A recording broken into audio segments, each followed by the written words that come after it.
Bonjour tout le monde. Je me présente Hugo Plante, médecin vétérinaire à la direction de santé animale, responsable coordonnateur au programme PISAC. Aujourd'hui, on va vous parler de la campagne de sensibilisation sur la biosécurité appliquée à Salmonella du blin. Nouvelle campagne qui a débuté à la fin du mois d'octobre. Donc, on va enchaîner tout de suite avec le plan de la présentation. Dans un premier temps, je vais faire un premier bloc sur la visite zoosanitaire en général. Donc, comment on la définit, quels sont les objectifs, quels sont les principes de base, les documents de référence, modalités de participation.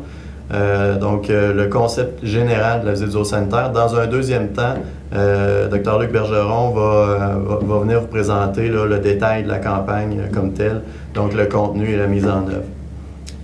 Donc, on va débuter tout de suite avec la définition de la visite zoosanitaire. Dans un premier temps, on peut dire que de façon globale, ce concept-là de visite zoosanitaire, c'est un effort collectif qui vise à améliorer de façon durable les pratiques en santé et bien-être des animaux, de même que la prospérité du secteur bioalimentaire. Le mot-clé ou les deux mots-clés à retenir dans cette phrase-là, c'est l'effort collectif. Donc, c'est vraiment quelque chose qui a un impact collectif si c'est fait de façon à large échelle. Deuxième aspect, ou deuxième définition un petit peu plus précise, en termes plus concrets, la visite zoosanitaire, c'est une visite à la ferme, qui est effectuée par un médecin vétérinaire dans le contexte d'une campagne de sensibilisation comme celle dont on vous parle aujourd'hui.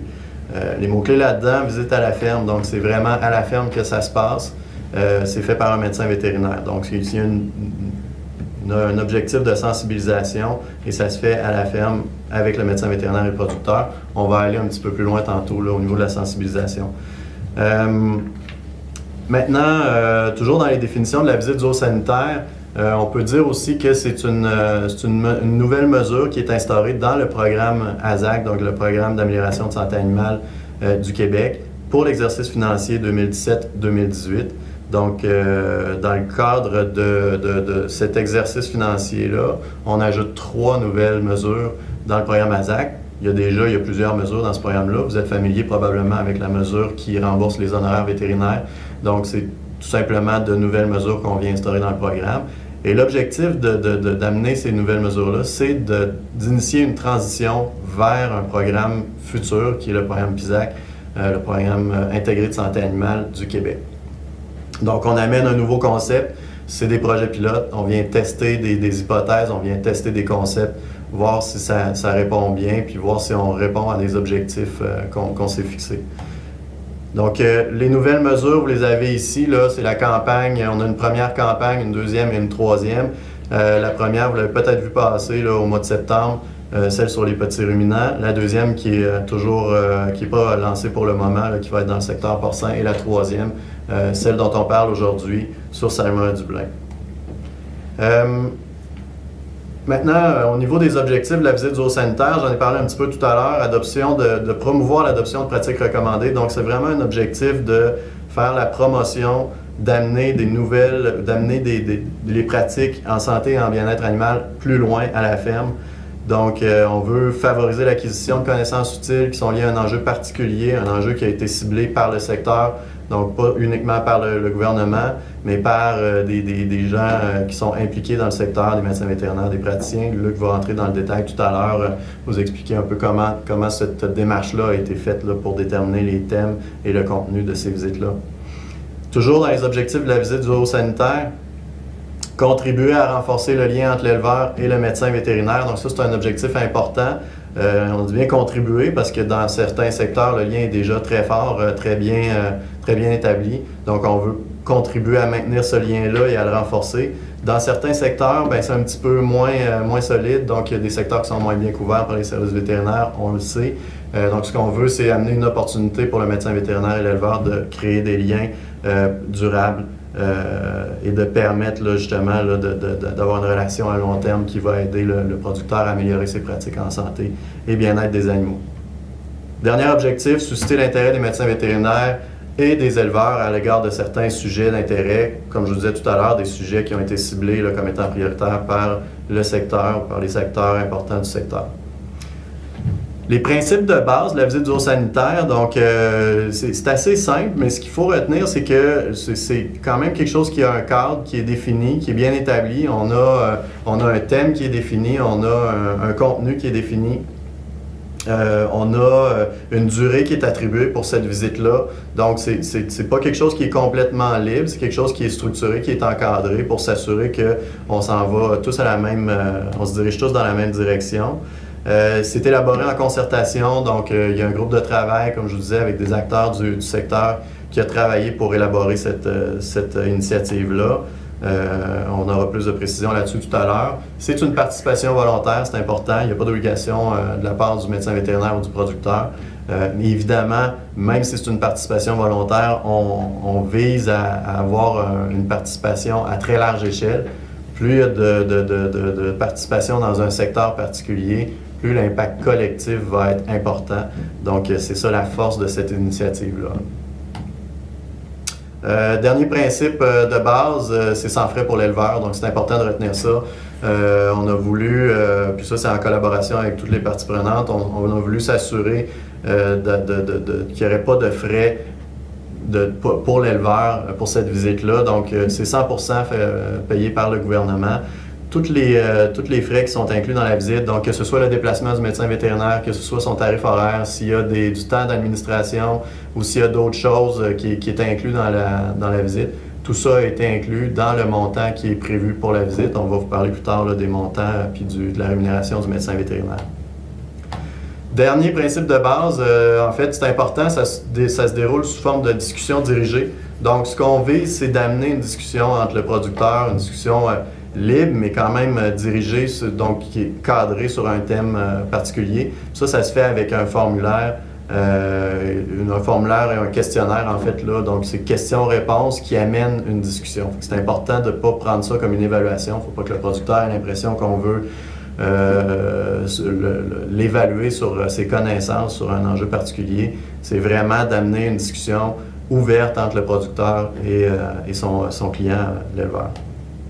Donc, on vous conseille de laisser le temps à l'éleveur de réfléchir, de l'amener à pousser plus loin sa réflexion.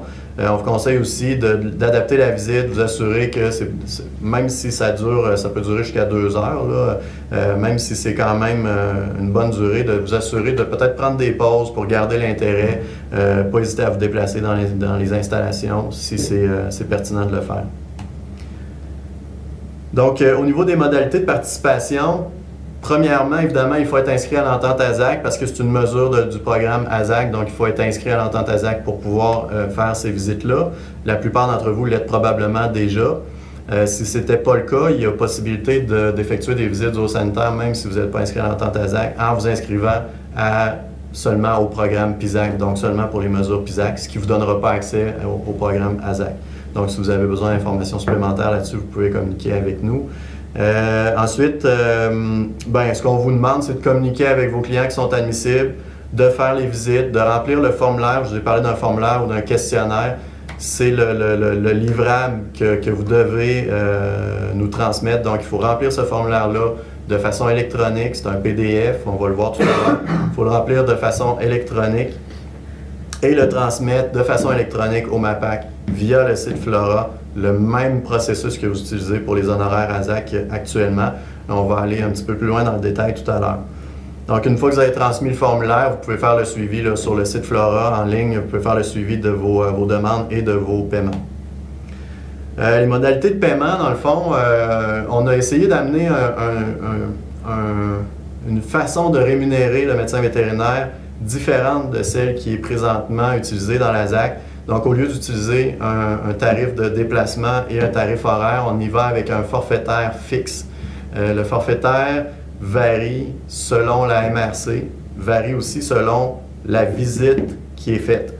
Donc, pour une visite différente, qui a une durée différente, évidemment, le montant accordé va changer. Dans une MRC, pour une même visite, dans une MRC différente, le montant va varier. Puis même chose quand on change d'espèce, parce qu'on a voulu refléter la particularité des différentes espèces. Donc, ce qui est important de retenir, le forfaitaire a été déterminé en collaboration avec les parties prenantes, Les gens de votre association étaient impliqués là-dedans. Ça a été accepté par les associations de vétérinaires. Ça a été accepté également par les associations qui représentent les producteurs. Évidemment, pour le producteur, l'enjeu est peut-être moins grand parce qu'il n'y a pas de frais pour lui. Mais on s'est assuré que le forfaitaire serait juste pour les médecins vétérinaires qui reflètent la réalité des différentes productions et des différentes régions. Donc, évidemment, le forfait est bonifié dans des régions éloignées, un petit peu moins dans les régions centrales pour refléter la réalité de la dynamique d'accès aux soins vétérinaires dans les différentes régions du Québec. Donc, comme je vous disais tout à l'heure, le forfaitaire, il va être payé automatiquement sur réception du formulaire. Il n'y a pas d'autres démarches à faire.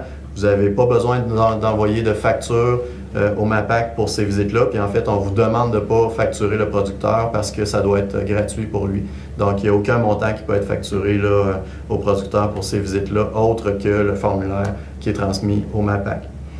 Le système, je n'irai pas plus loin, là, vous avez une diapo avec le site Flora en ligne. Normalement, le personnel administratif des cliniques vétérinaires est bien au courant de ce système-là, savent l'utiliser. C'est le même système qu'on utilise pour transférer les honoraires à ZAC. Donc, on a rajouté là, une option dans le menu pour transférer les formulaires PISAC, tout simplement. Vous avez un tableau de bord aussi, vous pouvez suivre vos rapports de visite, les paiements de ces rapports-là. Donc, je ne m'étendrai pas plus longtemps là-dessus. Il y a une procédure qui est disponible sur le site Flora, va être disponible également sur le site web, la page web de la campagne d'ici quelques semaines.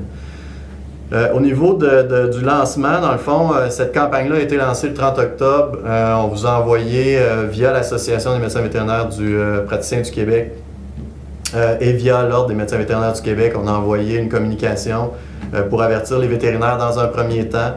L'objectif, c'est d'informer le médecin vétérinaire, le producteur quelques semaines plus tard pour donner le temps aux médecins vétérinaires d'être au courant puis de pouvoir répondre à leurs producteurs. On a également joint une lettre, un modèle de lettre que vous pouvez utiliser pour solliciter vos clients, pour les encourager à participer à cette initiative-là. Donc, à votre guise de l'utiliser si vous le jugez pertinent. Tous les documents sont sur la page web. Donc, la page web, vous l'avez ici, mapac.gouv.qcca/campagne 3. Donc, vous pouvez aller là-dessus et je recommande à tout le monde de prendre les documents uniquement là-dessus. Donc, si on a des mises à jour à faire aux documents, si jamais il y a des changements à faire, on va les faire sur le site web du MAPAC. On ne le fera pas ailleurs. Donc, la dernière version et la bonne version à utiliser, c'est toujours celle qui est sur le site web du MAPAC. Les documents, je ne m'étendrai pas là-dessus. Il y a, globalement, vous avez un guide habituellement qui va décrire la campagne de façon assez succincte. Il y a pour chacune des visites un formulaire. Il y a également un aide-mémoire qui vous rappelle quoi faire avant, pendant et après la visite. Et il y a souvent un complément d'informations pour le formulaire. Donc, Luc pourra vous en parler un petit peu plus en détail tout à l'heure. Puis en terminant, je veux vous rappeler que c'est un projet pilote. On teste des concepts. On veut amener de la nouveauté dans le programme. On veut améliorer le programme. On veut mieux répondre aux besoins actuels des éleveurs, des médecins vétérinaires, du secteur bioalimentaire en général. Donc, on vous encourage, là, vous allez peut-être être sollicité pour récolter des commentaires, vos impressions par sondage, peut-être auprès de votre association aussi. Donc, nous, on va évaluer ces projets pilotes-là pour voir si ça répond aux besoins, puis voir si on les conserve sous cette forme-là ou si on doit les adapter, les modifier dans le futur. Donc, c'est important de participer à ces initiatives-là pour récolter les commentaires des médecins vétérinaires et des producteurs. N'hésitez pas à faire part de vos impressions à vos associations et à vous faire entendre vos besoins pour vous assurer que le programme ressemble à ce que vous avez de besoin pour les années futures. Puis s'assurer que le programme va également répondre aux besoins de vos clients. Donc, merci de participer à tout ça. Et puis, je vais vous laisser là, pour la deuxième partie avec Dr. Luc Bergeron. On va entrer un petit peu plus dans le détail de cette campagne-là. Donc, merci beaucoup, Hugo. Bonjour à tous. Donc, pour la deuxième partie de la présentation, il va être question de la visite zoosanitaire en tant que telle. Donc, la visite, là, comme on l'a dit précédemment, qui est intitulée « Campagne de sensibilisation à la biosécurité appliquée à Salmonelle du Plain ». Maintenant, bien que ce soit un programme du MAPAC, c'est important de dire que pour nous, on tenait à ce que les besoins de l'industrie soient pris en compte. Donc, ce qu'on a fait, il y a un groupe de travail qui a été créé, un groupe de travail avec plusieurs représentants de l'industrie, donc évidemment des représentants de votre association, de l'Association des médecins vétérinaires praticiens du Québec, des producteurs de lait du Québec, de Valacta, de la Faculté de médecine vétérinaire et aussi du MAPAC. Et donc, le rôle de ce groupe de travail-là était d'abord de choisir une thématique et ensuite de planifier la visite zoosanitaire en tant que telle, donc le contenu et le reste de la planification. Maintenant, les objectifs de la visite zoosanitaire, ici, là, vous avez 4 objectifs. C'est évidemment les 2 premiers qui sont les plus importants. Le premier étant de sensibiliser les éleveurs à l'importance de la biosécurité, toujours avec trame de fond, les infections à Salmonelle-Dublin. Donc, on comprend ici que ce soit pour Salmonelle-Dublin ou pour d'autres maladies, la biosécurité reste importante. Donc, l'idée, c'est d'essayer d'identifier quelles sont les mesures de biosécurité ou encore les mesures de régie pouvant là, aider pour le contrôle, la prévention de ce type de maladie-là. Le deuxième objectif, c'est promouvoir la mise en place d'un plan de biosécurité. Donc, en tant que tel, d'aider le producteur à mettre un plan de biosécurité adapté à sa ferme en place. Ensuite, un autre objectif, peut-être moins important, mais quand même important, qui est de récolter des données, donc différents types de données qui vont être récoltées au fur et à mesure des visites zoosanitaires. Et finalement, le dernier objectif, qui est un objectif qui ne sera pas nécessairement répondu lors des visites zoosanitaires, mais plutôt suite aux visites zoosanitaires par quelques médecins vétérinaires praticiens et quelques éleveurs qui vont être contactés, et tout simplement de récolter les perceptions par rapport à la visite zoosanitaire en tant que telle. Donc, est-ce qu'ils ont aimé l'expérience? C'est quoi les points forts, les points faibles? Donc, ça va être important pour nous d'avoir une certaine rétroaction. Maintenant, les généralités sur la visite zoosanitaire. D'abord, la période, comme le mentionnait Hugo précédemment, la visite zoosanitaire a été lancée en octobre 2017. La date limite pour compléter vos visites sera le 31 mars 2018. Maintenant, d'ici cette date-là, l'objectif est que 500 élevages laitiers, des visites zoosanitaires soient faites dans 500 élevages laitiers du Québec. Maintenant, qu'est-ce que ça représente pour chaque vétérinaire solo ou encore chaque clinique vétérinaire? C'est à peu près 10% de votre clientèle. Donc, c'est ce qu'on vous demande, l'objectif qu'on vous demande d'atteindre pour le nombre de visites zoosanitaires à faire. Maintenant, je pense que c'est important de comprendre si 10% de votre clientèle est déjà fait et qu'il y a des éleveurs qui vous demandent, qui s'informent, qui vous manifestent un intérêt pour faire la visite zoosanitaire, c'est important de la faire pareil. Donc, il y a certaines cliniques, certains vétérinaires solo qui vont avoir un petit peu plus de difficultés à rencontrer l'objectif de 10%. Donc, si certaines cliniques font 15% de leur clientèle, 20% de leur clientèle, c'est pas un problème. Donc, l'objectif, c'est d'atteindre 500 élevages laitiers au Québec. Si on en fait un peu plus, là, c'est pas plus grave que ça. Maintenant, on comprend aussi que c'est un projet pilote, mais ultimement, ce qu'on veut après la date du 31 mars 2018, ce qui est souhaité, si tout va bien, c'est de pouvoir continuer les visites zoosanitaires pour l'année ou les années qui vont suivre. Maintenant, le type de troupeau qui vous est demandé de sélectionner, donc c'est à vous évidemment de sélectionner vos troupeaux parmi votre clientèle. Ce qu'on vous demande, c'est d'essayer d'être le plus représentatif possible de votre clientèle. Donc, des tailles de troupeaux différentes, des pratiques de régie différentes, un niveau de biosécurité qui peut être différent aussi, et aussi des troupeaux qui ont un suivi préventif ou encore des troupeaux qui n'ont pas de suivi préventif. La visite zoosanitaire en tant que telle, ça c'est un point qui est excessivement important de comprendre, c'est qu'en réalité c'est divisé en 2 visites. Donc la visite numéro 1 et la visite numéro 2. Pour la visite numéro 1, l'objectif est de sensibiliser l'éleveur à l'importance de la biosécurité et à l'importance, ou plutôt aux différents messages clés visant la prévention et le contrôle des infections à Salmonella Dublin. Donc, essentiellement, cette visite-là, c'est un questionnaire.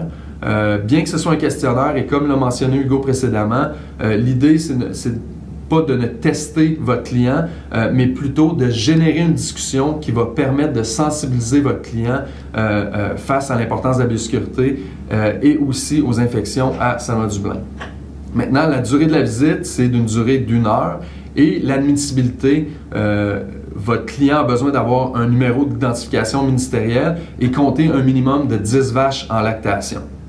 Donc, comme je le mentionnais, c'est un questionnaire. Le questionnaire ici, on fait référence là, sur la diapositive comme le formulaire numéro 1. Et ce formulaire-là, une fois qu'il est complété, vous devez nous l'envoyer avec la procédure qui vous a été expliquée par Hugo, donc par Flora. Et c'est de cette façon-là qu'on va pouvoir vous payer là, pour vos services vétérinaires.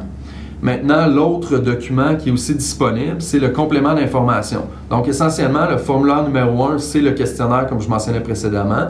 Après chaque question, il y a une phrase ou deux de complément d'information, mais si vous avez besoin de plus de compléments d'information plus détaillées qui vont vous permettre une meilleure préparation pour votre visite, vous pouvez vous référer au complément d'information du formulaire numéro 1. Il y a aussi un aide-mémoire qui peut être utile pour la visite numéro 1. Essentiellement, l'aide-mémoire, c'est des généralités plus techniques, donc comment se préparer à la visite, comment se comporter lors de la visite, qu'est-ce qui doit être fait lors de la visite et qu'est-ce qui doit être fait après la visite. Aussi, un des objectifs de cette visite-là, c'est de convaincre votre client de faire la visite numéro 2. Donc, on veut parler de l'importance de la biosécurité. Éventuellement, on veut l'amener à la visite numéro 2, dans laquelle l'objectif est d'élaborer un plan de biosécurité concernant Saint-Laurent-du-Blin, mais vraiment adapté à la ferme de votre client. Donc ça, c'est la visite numéro 2. Maintenant, la visite numéro 2, c'est d'une durée de 2 heures et l'admissibilité, l'éleveur doit d'abord avoir fait la visite, donc d'abord compléter la visite numéro 1. Maintenant, nous, dans le fond, ce qu'on vous recommande, c'est d'utiliser l'outil VigilVet de l'AMVPQ, donc l'outil qui a été développé là, récemment par votre association pour élaborer votre plan de biosécurité. Maintenant, le formulaire numéro 1, donc le formulaire pour la visite numéro 1, qui est en tant que tel le questionnaire qui compte 11 questions. Vous pouvez le voir ici. C'est un questionnaire. Là, vous voyez, là, il y a d'abord une question. Ensuite, il y a une phrase ou deux là, de complément d'information pour vous aider à orienter là, vos discussions. Et ensuite, il y a les réponses aux questions. Si vous avez besoin de plus de compléments d'information, vous pouvez vous référer au document qui est à votre droite, c'est-à-dire le complément d'information. Maintenant, il y a certains vétérinaires qui ont fait le projet pilote. Certains préféraient apporter là, ce document-là avec eux lors de la visite. D'autres nous disaient que ce n'était pas nécessaire. Je pense que l'important, autant le questionnaire que le complément d'information, avant votre première visite, c'est très, très important de bien lire ces deux documents et la bonne préparation aux visites va grandement faciliter la visite en tant que telle et va grandement faciliter l'objectif de sensibilisation que vous avez. Maintenant, la façon d'administrer le questionnaire, la première chose, c'est d'abord de lire la question à votre client. Ensuite, vous laissez du temps à votre client pour répondre à la question. Une fois que la question a été répondue, soit que vous complétez sa question, vous nuancez un peu les réponses qui ont été données ou encore si toutes les réponses étaient bonnes, vous pouvez féliciter votre client. Mais rendu là, ce que vous voulez faire, c'est de générer une discussion. Donc, vous générez une discussion, vous discutez, vous sensibilisez votre éleveur. Maintenant, ce qui est important de comprendre, c'est à partir du moment que la discussion est entamée, ce qu'on ne veut pas, c'est de compléter les questions là, sur le formulaire.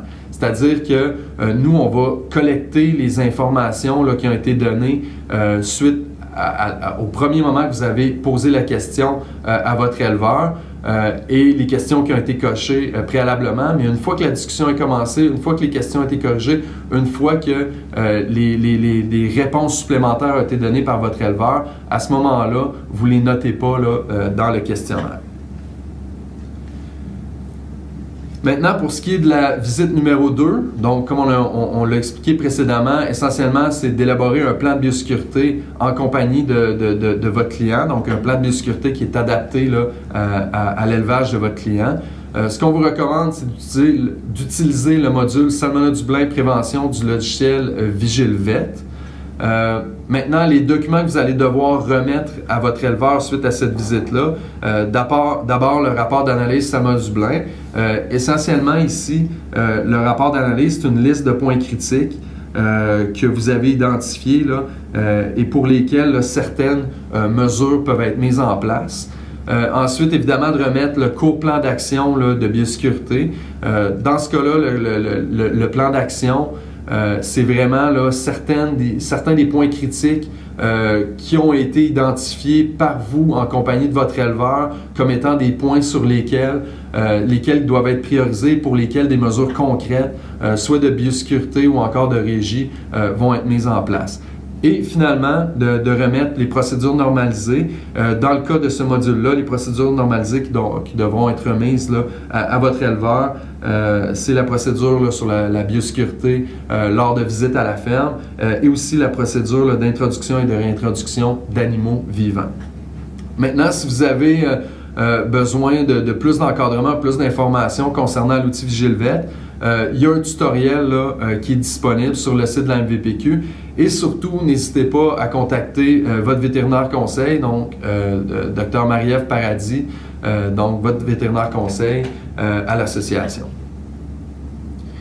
Pour terminer, peut-être vous mentionner qu'il y a des pré-pilotes qui ont été faits là, récemment là, concernant le questionnaire, donc le formulaire 1, donc le questionnaire pour la première visite, donc la visite 1 de sensibilisation. Au total, il y a 16 fermes qui ont été visitées par 12 médecins vétérinaires praticiens.